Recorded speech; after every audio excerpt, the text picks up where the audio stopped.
두 자릿수의 경제 성장률을 기록하며 고속 성장을 이어온 세계 2위의 경제대국 중국.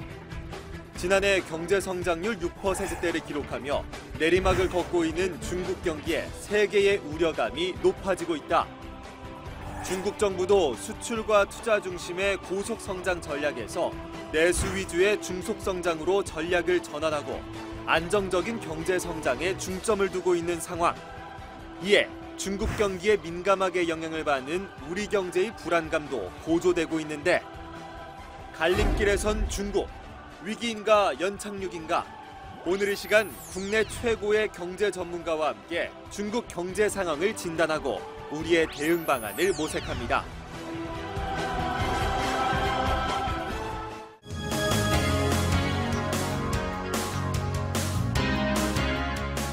시청자 여러분 안녕하십니까? 최남수입니다. 그동안 7%대의 고속 성장을 하며 세계 경제 성장을 견인해온 중국. 하지만 성장률이 6%대로 낮아지면서 중국 경제에 대한 우려의 목소리가 커지고 있습니다. 갈림길에 선 중국 경제, 무난한 연착륙인가, 위기로 가는 것인가. 오늘도 리더 이슈토크, 서울대 경제연구소장이신 서울대 경제학부 이근 교수님과 현대경제연구원 강인수 원장님 두 분을 모셨습니다. 중국 경제의 건강 상태와 향방을 진단해 보겠습니다. 안녕하십니까? 네, 안녕하십니까? 네. 첫 질문 강인수 원장님께 좀 드려보겠습니다. 지금 제가 오프닝에서 얘기한 것처럼 중국 경제 좀 성장 동력이 좀 약해지면서 좀 우려의 시선들도 나오고 있는데요. 뭐 수출은 물론 내수도 조금 좋지 않은 흐름을 보이고 있는 것 같습니다. 질문 두 갈식으로 한번 시작해 보겠습니다. 중국 경제 위기인가요? 아니면 연착륙의 길로 가고 있다고 보시는지요? 예, 일단 뭐 위기라고 하는 거에 그 정의가 사실 뭐 시스템이 붕괴할 정도 상황을 위기라고 한다면은 뭐 그런 상황으로 갈 것 같지는 않고요. 연착륙, 경착륙을 가지고 이제 경착륙으로 갈 경우에 위기로 보는 경우가 많은데, 그 기준이 이제 성장률 6%를 가지고 보통 얘기를 하는 것 같습니다. 그래서 이제 6%가 될 건가 말 건가를 가지고 많이 얘기를 하는데, 지금 중국 정부도 2020년까지 연평균 6.5% 성장을 하겠다, 이런 계획을 세워놓고 있고, 전반적으로 이제 국내외 기관들이 평가하는 게 6%는 좀 넘을 가능성이 많다고 보는 것 같습니다. 6% 밑으로 보는 데는 뭐 많지는 않은데, 문제는 이제 그 과정에서 뭐 금년 들어서 수출이 지금 중국이 뭐 거의 18% 가까이 17.8% 정도 줄고 이런 뭐 타격이 있었고, 연초에 뭐 증시도 급락하고 이런 약간 좀 이렇게 울퉁불퉁한 모습을 보이는 거에 대한 우려 때문에 뭐 위기다 어쩌다 이런 얘기가 나오는 것 같은데, 저는 이제 전반적으로는 글로벌 경제 회복이 지연되고 있기 때문에 대외적인 어떤 유효 수요 부족과 더불어 중국 경제 자체도 그동안에 과잉 투자된 부분에 대한 어떤 구조 조정이 이루어지고 있어서 이런 대내외 리스크가 지금 혼재되어 있는 상태고, 지표상으로는 지금 말씀하신 것처럼 뭐 제조업, 부동산 경기, 그리고 부채 확대, 금융 불안 가중 이런 것들이 지속이 되고 있고, 또 트리플 뭐 부진이라고 해서 소비, 투자, 수출 요게 다 상당히 좀 만족스럽지 않은 상태이거든요.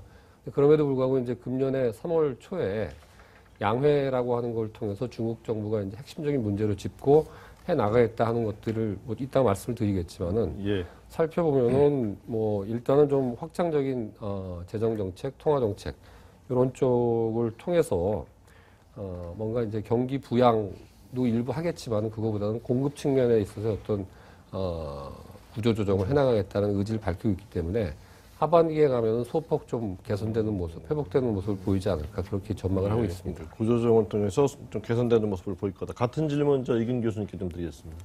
네, 그 질문의 시작이 그 중국의 성장 동력이란 말을 썼는데, 그래서 그 관점에서 현재 중국 경제의 상황을 볼 수 있는 키워드 중에 하나가 성장통이라는 말이 되겠습니다. 그래서 중국이 그동안 이제 고속성장을 해왔다가 이제 좀 더 성장의 어떤 질을 바꾸려는 어떤 그런 그 과정 중에서 성장통을 앓고 있다, 또는 이제 구조 전환을 시도하겠다는 식으로 보고, 그 대가가 이제 성장률에 조금 저하로 보는 이런 식으로 이제 볼 수 있는 측면이 있고 구체적으로 그럼 어떻게 성장이 변화했는지를 말씀드리면은 예.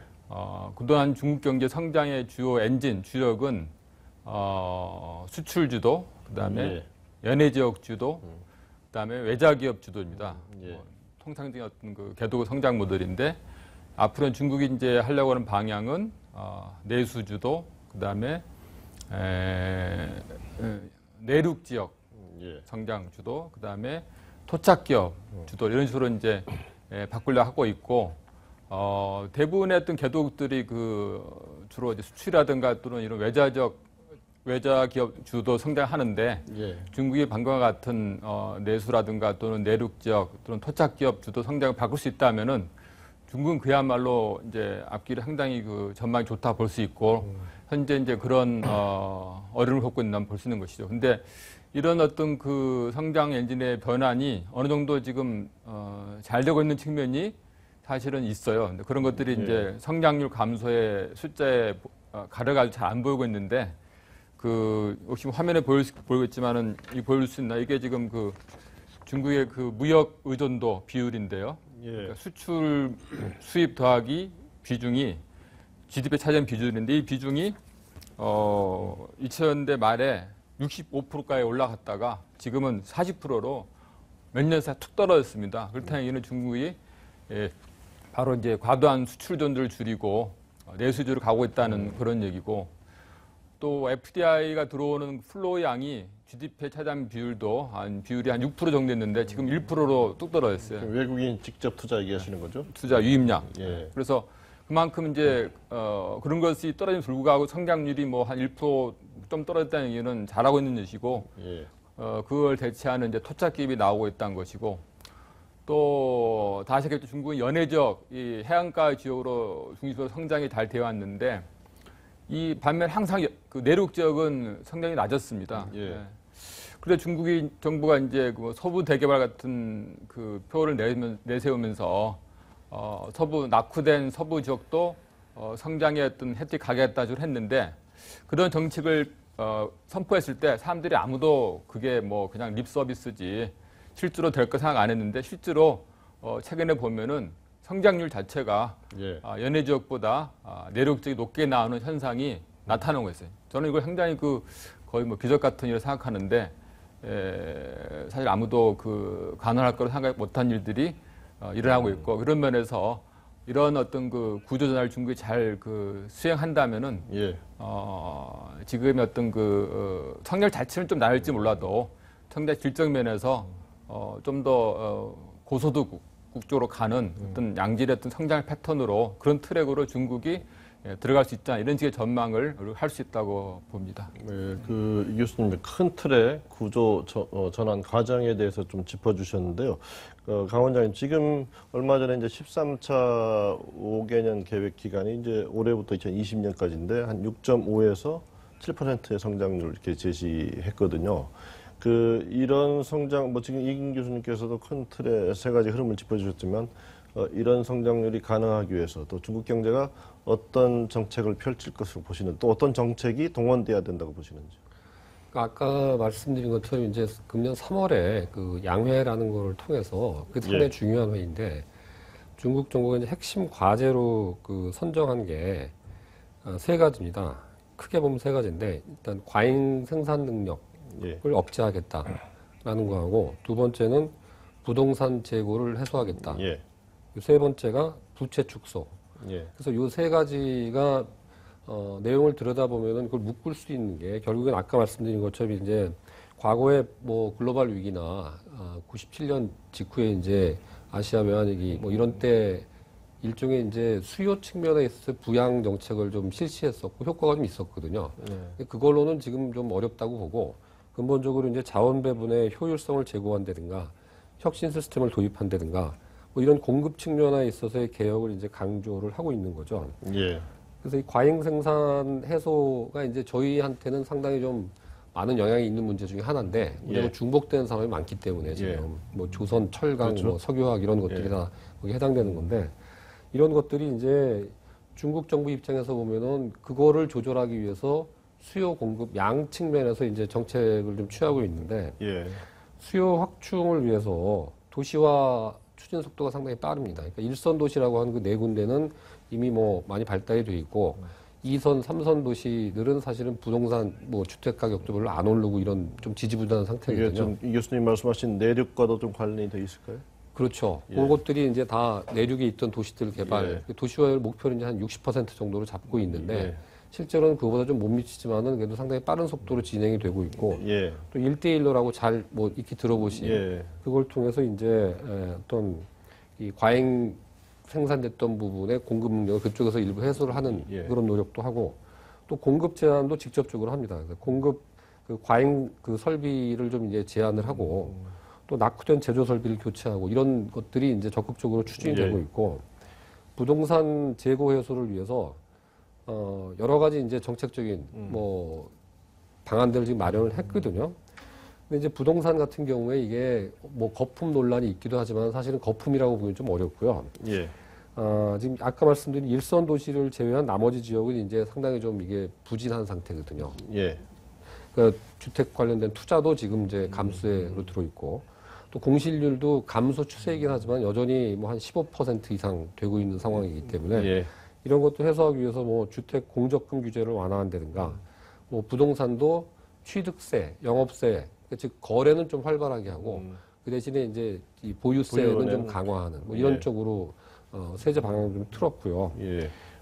부채 축소가 이제 큰 문제 중에 하나인데 지금 아시다시피 이제 기업 부채가 GDP의 163% 정도 됩니다. 전체적으로 한 244% 정도 되는데 넘죠? 예. 그 중에 이제 기업 부채가 포션이 워낙 큽니다 지금. 예. 그래서 이 부분에 대해서 한계 기업 퇴출도 적극적으로 추진을 하고 있고 예. 또 기업 경영 환경 개선을 위한 정책 조치를 많이 하고 있는데 이 과정에서 이제 단기적으로 좀 여러 가지 뭐 실업 문제라든가 기업 도산 문제 이런 것들이 좀 불거질 가능성은 있습니다. 그리고 예. 구두 기업 같은 경우에도 건전성 강화를 하기 위한 여러 가지 조치들이 좀 취해지고 있는 상황이기 때문에 이게 이제 계획대로 잘 된다면은 뭐 6.5%도 가능할 수도 있는데 좀 두고 예. 봐야 될 것 같고요. 예. 정책적으로는 이제 크게 두 가지 대표적인 정책이 제조업 2025라고 하는 거하고 인터넷 플러스라고 하는 그 두 가지를 통해서 이제 좀 진행을 하고 있는 것 같습니다. 예. 네. 예. 뭐 잘 된다면이라는 전제를 예. 좀 던졌습니다. 지금 그 강 원장 이제 과잉 부채 문제, 부채 축소 문제 이제 거론했는데요. 그 지금 사실 중국의 과잉 부채 상태 어떻게 평가하시고 뭐 이게 부채를 줄이는 일이 좀 본격화된다면 또 소비와 투자에 조금 찬물을 끼얹을 가능성도 있는데 어떻게 진단하시는지 이 교수님. 뭐 그런 그 중국 부채에 대한 어떤 걱정 우려는 일단 뭐 정당화될 수 있죠. 다시 말해서 왜냐하면은 그런 수준이 높아졌을 때 최근에 뭐 미국의 서브프라임 위기라든가 또는 뭐 일본의 자산 가격 하락에 대한 버블 붕괴 같은 일어났었고 또 한국에서도 또 외환위기 같은 현상이 90년대 기업들 부채가 많은 것이 하나의 원인이었다는 면에서 그런 우려하는 것은 일단 뭐 충분히 예상 가능한데 비슷한 메커니즘이 중국에서도 마찬가지로 작동할 때에 대해서는 좀 그 점검할 필요가 있는 것 같아요. 예. 그래서 가령 한국 같은 경우에는 이제 90년대 말에 기업 부채가 늘어났던 것이 외환위기로 간 이유는 이제 그 부채들이 상당한 정도가 외국에서 싼 금리로 외국 돈을 조달해 가지고 한 것이기 때문에 예. 통화의 미스매치, 그러니까 달러를 빌려 가지고 원화를 대출했다는 그런 면에서 달러를 땡기기 시작하면 이제 갑자기 외환이 온다는 그런 식의 메커니즘이 있는 것인데. 만기도 되게 짧게 들여왔던 거죠. 근데 반면에 중국 같은 경우는 그것이 이제 뭐 그런 식으로 외자를 도달해서 한 부채가 아니기 때문에 그런 메커니즘이 좀 작동하기 어려운 측면이 있고. 둘째는 이제 뭐 미국처럼 이제 가계에 대한 어떤 그 부동산 대출 같은 것들이 유동화돼 가지고 상품화돼 가지고 시장에 거래돼 가지고 상당 정도 리스크가 이제 금융기관까지 시장까지 넘어가 있을 때 그때 문제되는 것인데 현재 중국의 부채는 상당한 정도가 이제 부동산 담보대출이거든요. 근데 부동산 담보대출인데 이것이 유동화되어 있지 않기 때문에 그 리스크는 그냥 그 부동산 담보대출 하는 가게가 그냥 갖고 있는 거예요. 그러니까 은행 기관 자부시장까지 연결되는 통로가 없다는 측면이 있고. 또 부채 또는 한 축은 이제 기업들 부채 수준인데, 근데 이제 기업 중 상당수가 또 국영 기업이라 가지고 기업들의 어떤 그 디폴트 상황 같은 거를 이제 국가에서 보장해 주거나 막아주면은 또 이것이 어떤 위기로 갈 수 있는 어떤 그 전염 경로가 안 발생했다는 그런 얘기를 할 수 있는 것이죠. 예. 전반적으로 그 기업들만 보면은 상장 기업들 보면은 이제 자기자본 대비 부채 비율이 200% 다다랐다 그러는데 이 수준을 우리나라 90년대 외환위기 전과 비교하면은 그때는 우리가 500% 600% 가거든요. 1000% 가까운 그래서 있었고요. 그런가 비교하면 좀 상당히 낮은 수준이고 이걸 시장 가치 따지면 더 낮단 말이 있어서 방금 말한 몇 가지 그 전염 경로, 그 외기 발생 경로가 좀 중국과 다른 나라는 이미 자본시장이 개방되고 글로벌화된 다른 나라하고 좀 다른 측면하고 그다음 부채 비율 자체도 성격도 비율도 낮다는 면에서 이거 중국이 잘 관리해 나가면은 이거 자체가 중국 때문에 중국이 위기로 갈 수 있다라고 말하기는 어려운 사안인 것 같아요. 그리고 과거에 한 10년 전에 중국에 문제였던 건 이제 그 부실채권 은행들이 빌려준 부실채권 비율이 많았던 것인데 그것도 중국이 이제 그 당시에 여러 방법으로 그걸 낮췄던 것처럼 여기에 대해서 이제 방금 강원장께서 말씀한 것처럼 중국 당국이 여러 면에서 이제 신경을 쓰기 시작하면은 해서 점진적으로 줄여 나가면은 큰 리스크 요인도 될 것 같지는 않다고 볼 수 있을 것 같습니다. 예, 과잉 부채 문제 큰 위기의 도화선이 될 것 같지는 않다. 이렇게 정리해 주셨습니다. 원장님 부동산 부분에 대해서 이제 부동산 재고를 줄이겠다는 중국 정부의 정책 방향에 대해서 말씀을 해주셨는데요. 사실 이제 중국 경제를 외부에서 바라보는 우려의 시선 중에 또 대표적인 게 하나가 부동산 버블이 있다라고 또 주장하는 의견들이 있지 않습니까? 그러니까 그 중국 정부의 정책이 잘 이렇게 시행이 되면 큰 문제 없이 잘 이렇게 해소되리라고 보시는지요? 그러니까 이제 버블 얘기가 나온 거는 저희가 이제 일선 대도시라고 하는 데가 베이징하고 상하이, 예. 광저우, 선전, 심천이라고 하는데 그 네 군데인데요. 거기는 이게 신규 주택 그 가격 상승률이 거의 20% 정도 되거든요. 예. 19.9% 이렇게 나오니까 그것만 놓고 보면 상당히 이제 부동산이 과열되는 거 아니냐 이렇게 얘기를 할 수 있는데 사실은 2선, 3선, 4선 도시라고 하는 데가 무지하게 많고요. 2선 도시가 이제 그 다음 급인데 거기는 작년 그 4분기에 3분기까지는 계속 마이너스였어요. 주택가격 상승률. 예. 그러다가 0.7%가 마지막 분기에 된 거고 예. 3선 도시는 계속 마이너스였고 지금 마이너스 2.5%거든요. 그러니까 예. 주택 가격이 어떻게 이제 과잉 공급 상태가 아직 해소가 안 돼서 아까 말씀드린 것처럼 조금 개선은 되지만은 공실률 자체는 여전히 15점 몇 프로 이렇게 나오는 상황이기 때문에 그거를 가지고 우리가 이제 거품이라고 얘기가 좀 어려운 게 아까 이 교수님 말씀하셨지만은 서부 지역 개발이라는 게 있고 도시화 빠르게 진행이 되면서 어떻게 보면 이제 실수요가 뒷받침이 되는 공급이고 그거를 좀 해소하기 위해서 농민공 이런 정책들 취하고 있는데 제가 보기에는 이제 부동산이 지금 버블로 갈 가능성이 있냐라고 하면은 제 개인적으로는 이렇게 많지 않은 거로 좀 일부 지역에 국한된 일부 지역에 정책이다. 국한된 거로 보입니다. 네, 이 교수님 이번에는 사실 어떤 의미에서 보면은 이제 기업의 과잉 부채 문제와 관련이 돼 있는 문제입니다만은 이제 아까 말씀하신 공급 과잉 또 과잉 투자의 문제인데 사실 저희도 경제 개발을 해오는 과정에서 또 과잉 투자가 이루어졌다가 또 많이 그걸 또 해소하는 또 어떻게 보면 굉장히 그런 조치들을 많이 겪어왔었는데 중국의 산업의 공급 과잉 문제 잘 해결될 걸로 보시는지? 예. 방금 그 질문하실 때 그 한국의 과거 이야기를 했지만은 이런 식으로 그 기업들이 돈을 많이 빌려가지고 투자를 많이 하고 그것이 과잉이 되는 현상은 이 개도국들은 추격형 경제에서는 굉장히 좀 빈번한 또는 흔한 현상이죠.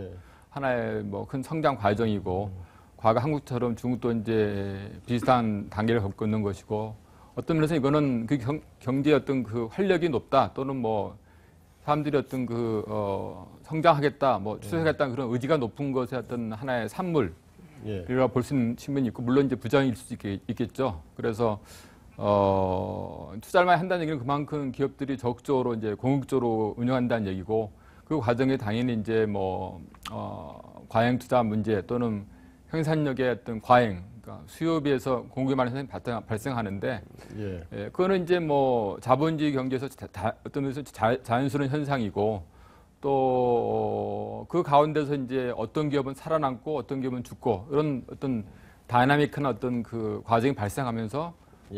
경제가 이제 정리화되고 또 그 중에서 더 경리에 강한 기업이 살아남아서 또 그렇지 않은 기업을 흡수해서 가는 이런 식의 예. 어떤 뭐 심피터가 말하는 어떤 뭐 창조적 파괴 같은 그런 현상을 볼 수 있는 측면이 있습니다. 그래서 그 현상이 자체가 이제 뭐 부정적 측면, 우려스러운 측면이 있는 반면에 긍정 측면이 있다는 것을 같이 염두에 둬야 될 것 같고 또 우리나라 90년대가 대표적인 과잉 투자 시기인데 어떤 계량분석 논문에 따르면은 90년대 투자한 것이 당시는 이제 과잉인데 그 2000년대 어떤 그 한국 기업이 좀 초반에 잘 나갈 때 거기 같은 밑그림 됐다는 그런 뒤에 실증 분석도 있어요. 그래서 현재 중국이 전반적으로 과잉 투자된 것이 차기에 이제 어떤 식의 정리가 되고 난 다음에는 성장의 어떤 좀 더 질적 성장의 밑그림이 될 수 있는 그런 측면이 있고 특히 현재 투자란 것이 이제 내용을 봐야 되는데 이제 뭐 부동산이라든가 또 이런 투자가 아니고 실제로 이제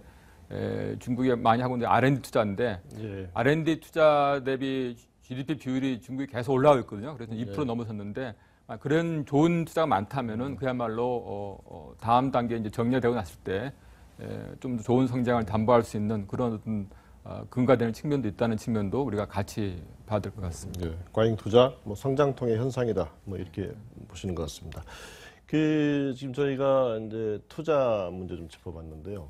수출은 사실 좀 중국의 수출 시장이라고 할 수 있는 글로벌 경제가 어렵기 때문에 또 어려울 수밖에 없고 말씀하신 대로 내수 주도 전환 경제로의 내수 주도 경제로의 전환을 시도하고 있는데 또 거기에도 제대로 잘 되기 위해서는 상당히 다양한 과제들이 잘 수행돼야 할 것 같은데 잘 될 것 같은 걸로 보시는지요? 그러니까 단기적으로는 금년 1, 2월에 지금 17.8%가 줄었기 때문에 상당히 예. 큰 폭으로 수출이 예. 줄었거든요. 근데 이제 소비가 차지하는 비중을 보면 2011년에 GDP에서 50.2% 정도가 이제 소비 비중이었는데 예. 그게 이제 2014년도에 51.4%로 소폭이지만 증가했습니다. 올라가는 거고요. 네. 예. 반면에 이제 아까 말씀하신 것처럼 수출이 차지하는 비중은 지금 22%대로 좀 한 지난 4년 사이에 한 4% 정도 줄었거든요. 예. 그래서 나타난 결과로 놓고 보면은 소비 비중이 증가하고 뭐 투자나 예. 수출 비중이 이제 줄어든 거는 맞고요. 또 그렇게 갈 수밖에 없는 게 중국 입장에서는 지금 성장을 해오면서 30년 뭐 연평균 10% 가까이 해온 나라잖아요. 예. 그러면서 그동안에는 어떻게 보면 이제 약간 왜곡된 어떤 경제 정책, 예를 들면 뭐 노동시장을 상당히 이제 어떻게 보면 임금 인상을 억누르고 예. 그거를 토대로 해서 공기업이 성장을 하고 이래 왔던 거가 이제 과잉 투자로 이어지니까 예. 더 이상은 이제 임금 인상을 막을 방법도 없고 또 중국 정부도 뭐 위안화 국제화 이런 문제를 포함해서 전체적으로 시장 경제 체제를 조금 더 확산시켜야 되겠다는 의지는 좀 강한 것 같습니다. 그래서 그 와중에 보면은 임금 인상이 상당히 많이 됐고요, 최근에. 예. 결국 임금 인상이 많이 된 거가 어떤 효과를 미치냐면은 중국이 이제 전체적으로 저소득층들이 많았었는데 예. 그 사람들이 최저임금도 많이 올라가고 임금이 올라가니까 이 사람들이 한계 소비 수량이 상당히 높은데 이 사람들 소비가 느는 거죠. 예.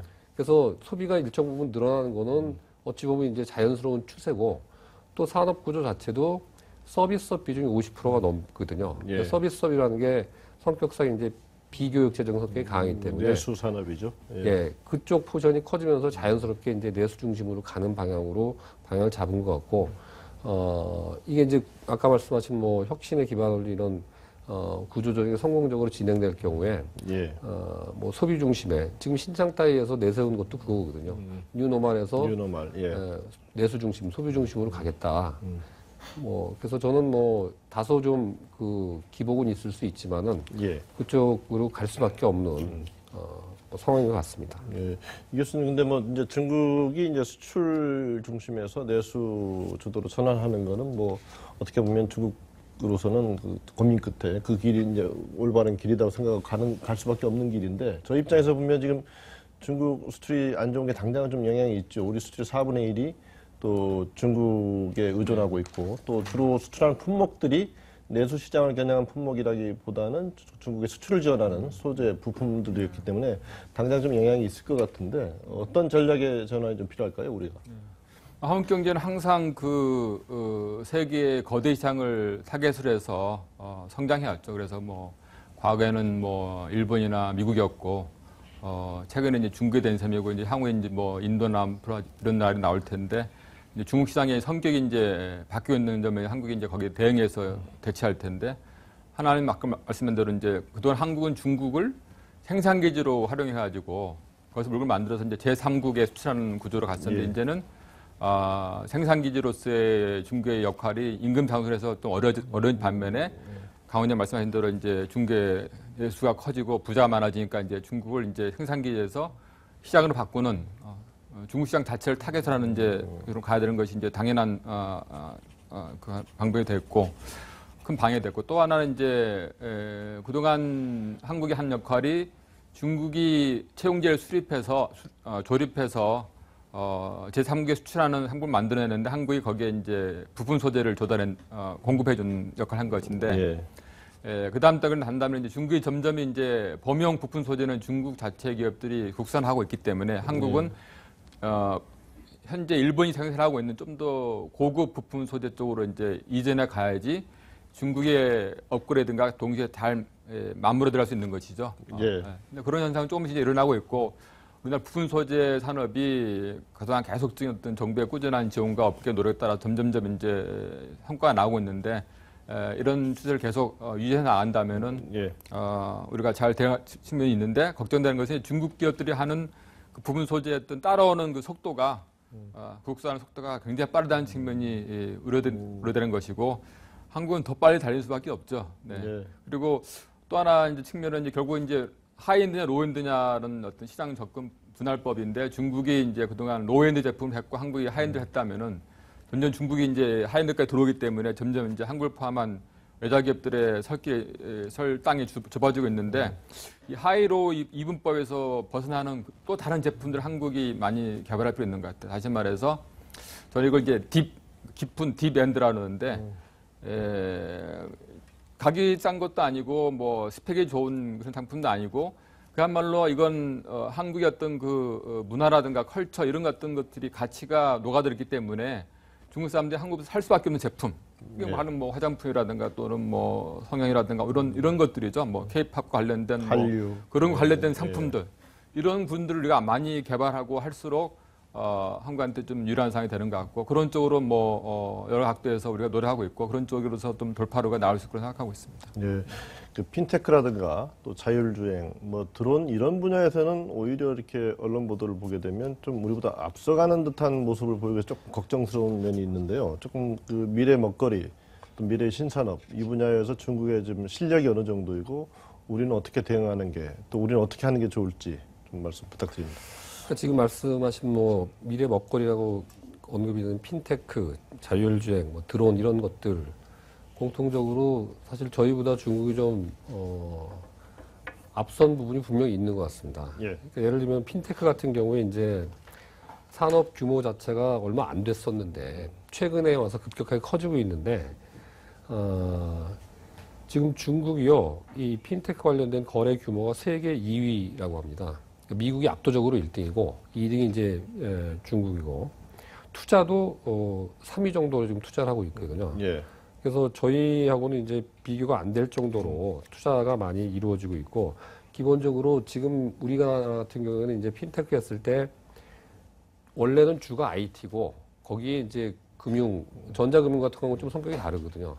거기하고 이제 경합을 하는 식으로 돼 있는데 우리는 여전히 이제 금융산업이 은행이 주가 되고 거기에 이제 뭐 전자금융 비슷한 거를 하는 식으로 이제 가다 보니까 조금 뭐 좀 이게 좀 갭이 있는데 그게 이제 다른 부분도 마찬가지지만은 저희가 기본적으로 신산업이라고 하는 거에 대한 이 규제가 상당히 있는 것 같습니다. 그래서 모든 규제가 다 필요 없는 건 아니고 분명히 이제 필요한 규제가 있지만은 이런 신산업에 관한 한 저희가 이제 어느 정도는 뭐 정부에서도 적극적으로 노력을 해서 뭐 네거티브 방식을 도입하고 뭐 다 물에 빠뜨리고 규제 프리존을 하고 이런 식의 정책을 추진하겠다고 하는데 지금 상황으로 봐서는 하여튼 좀 중국하고 예. 그런 측면에서 좀 갭이 상당히 있는 것 같습니다. 그래서 향후에는 하여튼 서비스 중심의 제조 모델을 좀 적극적으로 도입을 해서 개발해야 될 것 같습니다.